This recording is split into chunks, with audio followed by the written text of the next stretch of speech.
Good morning বন্ধুরা, কেমন আছো সবাই? মম অ্যান্ড থ্রি চাইল্ড ব্লগের পক্ষ থেকে সবাইকে স্বাগত। দেখো, জামাই ষষ্ঠীতে মায়ের কাছে এসেছি আর কয়েকটা দিন ছিলাম, তো সেখানে একদিন ভিডিও করেছিলাম।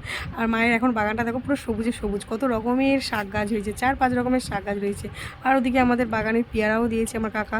আর এদিকে আমার মা সকালেই দেখি নাতনিদের আবদারে টিফিন করতে বসেছে, ময়দা মাখতে বসে গেছে। মেয়েরা আবদার করেছে ডিম পরোটা খাবে, তো ওই জন্য আমি একটু পেঁয়াজ কুচি করে নিয়েছি আর ডিমগুলো সব এক একে ফাটিয়ে নিচ্ছি। আর এদিকে তোজো ভিডিও করছে, আর সেই জন্য ফোনটা এত কাঁপাচ্ছিল। আর ওদিকে আবার তিল লবণটা দিয়ে দিচ্ছে, মানে ওরা কে কী কাজ করবে সেটা নিয়ে ভীষণভাবে ব্যস্ত, যে কে কী কাজ করবো। ওদিকে তিনি চুপচাপ দাঁড়িয়ে আছে, বলছে যে আমিও কাজ করতে চাই, আমিও কিছু করতে চাই। তো চলো, ডিমটা আমি এখানে 4টে ডিম দিয়ে দেখিয়েছিলাম, তারপরে আরও 2টো ডিম আমি পরে দিয়েছিলাম। একটুখানি ভাজা মশলা দিয়ে দিয়েছি আর একটুখানি হলুদ দিয়ে দিয়েছি, আর পরিমাণ মতো লবণ দিয়েছি। আমার মেয়েরা তো ঝাল খেতে পারে না, তাই জন্য কাঁচা লঙ্কা কুচি দিইনি। ধনে পাতা দিলেও বেশ ভালো লাগে, টেস্টি হয়। তো চলো, গোল গোল রুটির মতো করে এগুলো বানিয়ে নিয়েছি বেশ পাতলা পাতলা করে। আর এর মধ্যে একটুখানি দুদিক এপাশ ওপাশ করে একটুখানি সেঁকে নিয়েছি হালকা তেল দিয়ে। আর তারপরে আমি এর মধ্যে ডিমের গোলাটা দিয়ে দিচ্ছি, বেশ ভালো লাগে খেতে, জানো তো। এটা বেশ তরকারি যদি নাও থাকে, একটুখানি সস দিয়ে খেলে খুবই ভালো লাগে। বিশেষ করে আমার মেয়েরা তো খেতে খুবই ভালোবাসে। যেসব বাচ্চারা সস খেতে ভালোবাসে তাদের কাছে কোনো কথাই নেই, মানে তরকারি ছাড়াও এইসব পরোটা সব এমনিতেই চলে যাবে। তো চলো, এটাকে ভালো করে উল্টে পাল্টে এপাশ এপাশ করে আমি ভেজে নিচ্ছি। আর এটা না ফ্রাইং প্যানে হলে খুবই ভালো হয়। আমার মায়ের কাছে ফ্রাইং প্যান ছিল না চাটুতে, সেই জন্য আমি তাওয়াতেই ভেজে নিচ্ছি। একটু অসুবিধা হচ্ছিলো, কিন্তু ঠিক আছে, ভিজিয়ে নিয়েছি। তো দেখো, ভালো করে তেল দিয়ে এপাশ ওপাশ উল্টে পাল্টে ভালো করে ভেজে নিচ্ছি। আর একটুখানি গ্যাসটা না একটু লো ফ্লেমে রাখতে হবে, কেননা ভেতরে ডিমটা তো ভাপে ভাপে সিদ্ধ হবে, পেঁয়াজটাও কাঁচা থাকলে ভালো লাগবে না, ভাপে ভাপে সিদ্ধ হলে বেশ ভালো লাগবে।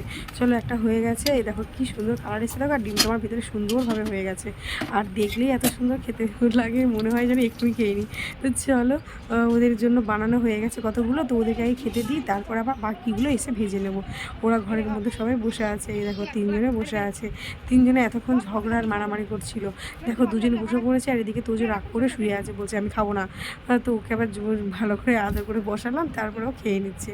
তো চলো, এদিকে আমাদের সব খাওয়া দাওয়া কমপ্লিট, টিফিন হয়ে গেছে। মা এদিকে এসছে ওল ডাঁটা কাটতে। আমি অনেক বছর ওল ডাঁটা খাইনি, জানো তো। ওল ডাঁটা খেতে আমার খুবই ভালো লাগে, কিন্তু এরকম বড় বড় ওল গাছ সবসময় থাকে না, পাওয়াও যায় না। আর বাজারে যেগুলো পাওয়া যায় সেগুলো বিশেষ হয় না, যে কোথা থেকে তোলে বা কোথায় চাষ হয় জানি না। এরকম বাড়ির ওল গাছ না থাকলে ভালো লাগে বলো? এটা খেতে খুবই টেস্টি। তো চলো, আমি আজকে এটা ডাল দিয়ে মা করে দেবে, ওল ডাঁটা দিয়ে ডাল খেতে খুবই ভালো লাগে। আর আমি একদম ভালোভাবে ছোটো ছোটো পিস পিস করে নিয়ে আর ছাড়িয়ে নিচ্ছি। আর প্রচণ্ড হাত চুলকাচ্ছিলো। তোমরা যদি কেউ কাটো, হাতে লবণ আর তেল মিশিয়ে কিন্তু কাটবে, মানে সর্ষের তেল। আমার সেটা দেওয়া হয়নি, কিন্তু পরে আমি হালকা হালকা লবণ দিয়েই তারপরে কেটেছিলাম।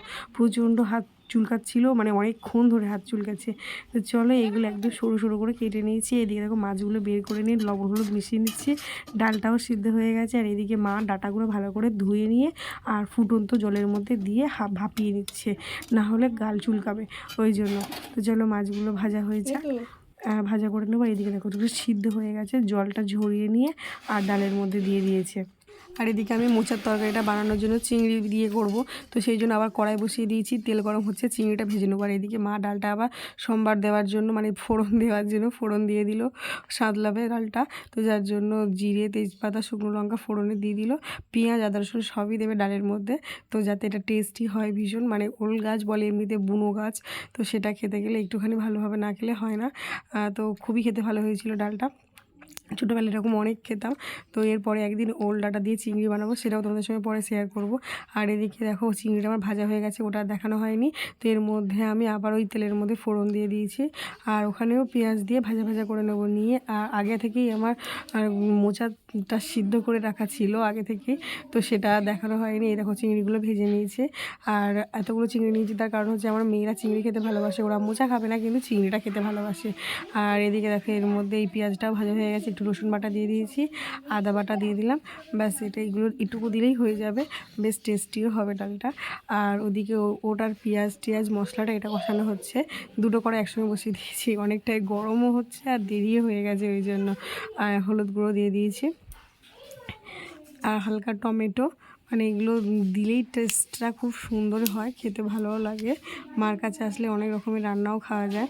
তো আমি এই ভিডিওটা কয়েকদিন পরেই ছাড়ছি, তার কারণ আমি বাড়িতে চলে এসেছি, কিন্তু আমার বাড়িতে এখন প্রচুর কাজ হচ্ছে, কাজের চাপ আছে, অনেক মিস্ত্রি একসঙ্গে হচ্ছে, তো সেই জন্য আমি ভিডিওটা ছাড়তে পারছিলাম না এতদিন ধরে। তো আজকে ছাড়ছি ভিডিওটা। তো এই দেখো লবণটা দিয়ে দিলাম, সব শেষে পরিমাণ মতো লবণটা দিয়ে দিয়েছি। আর কাঁচা লঙ্কাটা আমার মনের মতো করে দিয়েছিলাম, কেননা কাঁচা লঙ্কা বেশি ঝাল আমার মেয়েরা খেতে পারেনি। তো আমার মেয়েরাও দেখলাম এই ডালটা খেতে খুব ভালোবাসলো, মানে বলছে মামা আবার পরে বানাবে। আল্লাহ সব শেষে একটুখানি ভাজা মশলা দিয়ে দিয়েছি। আর এদিকে তোজো তো এর মধ্যে মাছ ভাজা খেয়ে বলছে বাটিটা আমি মেজে নিয়ে আসি মাম্মা।